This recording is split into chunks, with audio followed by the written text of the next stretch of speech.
जेहेतु आपणकर पाटकुरार युव विधायक बा यंग आइकन अरविंद महापात्र को जनवरी 15 तारिख में दलरू निलंबन करागला से बाबद आज पर्यंत पाटकुरावासी अवगत अच्छा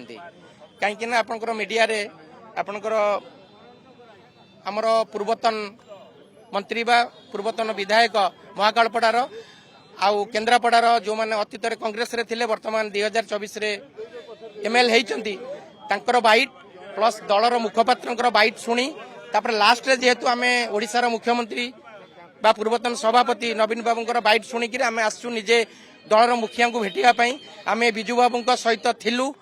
एबे भी अच्छु भविष्य में रहिबु किंतु आम आज आसीचु नवीन बाबू को टिके देखा करने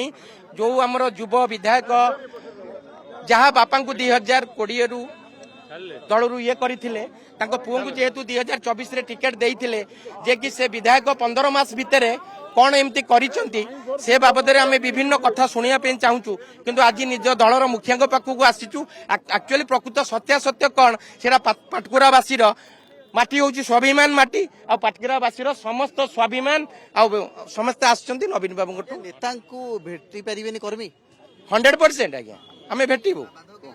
नहीं बाधक साचु कौन किछि कुचक्री गोष्ठी अच्छा जे कि विष जदि आज्ञा जड़े खाई दिए सी जड़े मरीज जदि विषटा को आज्ञा आम कान खुआइबा ताल से हजार हजार कानटा को बधिरा कर दिए से आम नवीन बाबू पाखक आसीचु आपण निजे जेहेतु दलर सभापति आपण विजु बाबूंकर पुत्र जे कि 25 वर्षर सरकार मुख्यमंत्री आपण पाटकुरावासी आपण पाखक आछंती जे कि एक्चुअली घटनार सत्यता कौन अच्छी जदि एमएलए आपणकर किसी दुर्नीति करछंती कि पाटकुरारे आपण दायित्व देइथिबार आपणकर कर्मी मानक सहित सहयोग सहानुभूति किसी करिना कि तार कौन सठिक प्रमाण अच्छी आपण दियंतु आमे आपण सहित रहिबु आ आमे अरविंद महापात्र सहित रहिबुनु कथा होची जे आपण डेलीगेशन टीम गला सेठी आलोचना करागला देवी सहित अन्य लीडर सहित कौन आलोचना हला निष्कर्ष किछि बाहरला नहीं सेमाने आज्ञा किछि कहले आमे समय को आपण अपेक्षा करंतु किंतु आमर गोटे जिनस जेहेतु दलर सुप्रीमो नवीन पट्टनायक आमे तांकर आड़ू जदि शुणिया पे चाहूचु जे कि यही जिनस सकाशे मु अरविंद महापात्र को दलरू सस्पेंड कली जदि सेटा पाटकुरावासींकर मन को सुआए जे कि प्रकृत घटना ताल आम नवीन बाबू सहित रहिबु नचेत जो अरविंद बाबू एबे हमर एमएलए अच्छंती आमे तांको सहित रहिचु रहिबु मध्य अरविंद भाई आज्ञा शुणु से कथा कुआ ढंगे अच्छी शुणु आज्ञा से अस्पष्ट से आज्ञा आम शुणु से आज्ञा कथा कुआ कपिला भाया कहते आपड़ देखिए जे कि आमर जड़े गेडू पूर्वतन मंत्री बा 2024 महाकलपड़ावासी 40,000 गभीर को जीवंत समाधि दे सारी सी कहले जे कि गत इलेक्शन रे आमे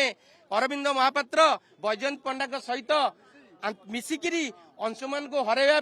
से चेष्टा करुले आम यहीटा गुइंदा रिपोर्ट पाइक दलरू निलंबन करूँ किंतु आपण माध्यम जन देवाई चाहूँगी केन्द्रापड़ा जिलार 7टा निर्वाचन मंडली भितर आपड़ देखिए 40 ରୁ 42,000 भोटे अंशुमान पछरे अच्छा कौटी आम जे गेडू विगत दिन ना मत आप पचारे महाकालपड़ार ये किंतु मु गोटे जिनस आपण माध्यम जनवाई चाहूँगी जदि आपणकर जनता दलर सभापति आपणकर शेष मीडिया सामना को आसी कहले जिते पाटकुरावासी चाहिए जे कि कौ कारण आप अरविंद महापात्र को दलरू निलंबन कले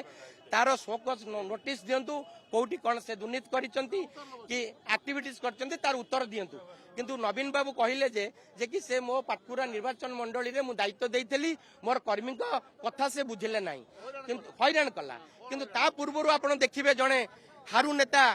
केन्द्रापड़ार सी एबे 2024 रे विधायक होती सी कहले दल कौन आम रिपोर्ट पाइलु दल कौन दल विरोधी जी काम कर निलंबित करूँ किंतु मु आपण माध्यम गोटे जिनस कहवाई चाहूँगी 24 वर्षर सरकार यही 2024 इलेक्शन रे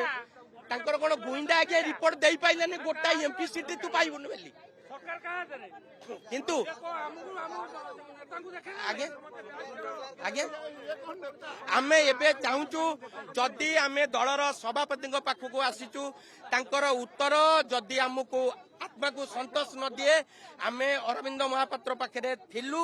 ରହିଛୁ ଜୀବନର ଶେଷ ରକ୍ତ ଥିବା ପର୍ଯ୍ୟନ୍ତ ପାଟକୁରା ମାଟି ସ୍ୱାଭିମାନ ମାଟି ସେ ରହିବ ଆଉ ରହିଛି। ସେ ଗୋଟେ ଆମକୁ ଆଶ୍ୱାସନା ଦେଇଛନ୍ତି ଆମେ କିନ୍ତୁ ଦାବି ରଖିଛୁ ତୁରନ୍ତ ଏଇ ଯୋଉ ପ୍ରକାର ଦାବି ଆମେ କରିଥିଲୁ ତାକୁ ବିଚାର କରାଯାଉ ଅରବିନ୍ଦ ମହାପାତ୍ରଙ୍କ ଉପରେ ଥିବା ନିଲମ୍ବନକୁ ପ୍ରତ୍ୟାହାର କରାଯାଉ ଆମେ ଦାବି ରଖିଛୁ ଆଶା ଭରସା ରଖିଛୁ ଏବଂ ସେଥିପାଇଁ ଆମେ ନିଜେ ମଧ୍ୟ ଆସିଥିଲୁ ଆମେ ନବୀନ ନିବାସକୁ ସଭାପତି ଭେଟିବା ପାଇଁ ତେଣୁ ଅଙ୍କୁଶ ଲଗେଇଛନ୍ତି ଆମକୁ ଛାଡୁନାହାନ୍ତି ଆମେ ଶାନ୍ତିପୂର୍ଣ୍ଣ ଭାବେ ଆସିଥିଲୁ ଶାନ୍ତିପୂର୍ଣ୍ଣ ଭାବେ ଅଭିଯୋଗ କରୁଥିଲୁ କିନ୍ତୁ ଆମକୁ ଦେଖା କରି ସୁଯୋଗ ଦଉନାହାନ୍ତି ଆଶା ରଖିଛୁ ପୁଣି ଥରେ ନବୀନ ପଟ୍ଟନାୟକର ପୁନର୍ବିଚାର କରିବେ ଖୁବ୍ ଶୀଘ୍ର ବିଚାର କରିବେ ନାଇଁ ଆମେ ଆମେ ଆମେ କୌଣସି ଗଣ୍ଡଗୋଳ କରିବୁନି ଯେହେତୁ ପ୍ରୋଟେକ୍ଟ ଲଗାହେଇଛି ପୁଲିସ ସେ ମୁତୟନ ଅଛି ଛାଡୁନାହାନ୍ତି ଆମେ ଭିତରକୁ କୌଣସି ହୋହାଲାକ ଜବତ ପଶିବୁ ନାହିଁ ଶାନ୍ତି ଶୃଙ୍ଖଳା ସହିତ ଆମେ ବ୍ୟାକଅପ୍ କରୁଛୁ ଆଶା ରଖିଛୁ ମାନ୍ୟବର ପୂର୍ବତନ ମୁଖ୍ୟମନ୍ତ୍ରୀ ନବୀନ ପଟ୍ଟନାୟକ ଉପରେ ସେ ପୁନର୍ବିଚାର କରିବେ।